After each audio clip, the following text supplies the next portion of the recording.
আমি সব শক্তি দিয়ে লড়েছি শুধু তোমাকে পাওয়ার জন্য। কিন্তু আমি তো অনেক বড়লোক পরিবারের মেয়ে, এর জন্য কিছু করব না।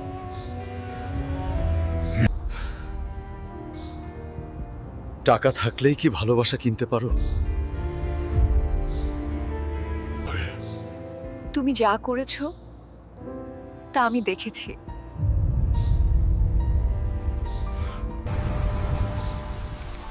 আমি নিজের জীবন পর্যন্ত বাজি রেখেছিলাম। তুমি সত্যই আমার জন্য লড়েছো?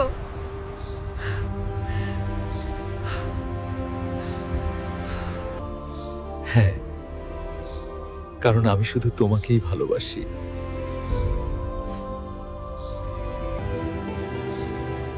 তাহলে আজ থেকে আমিও তোমারই।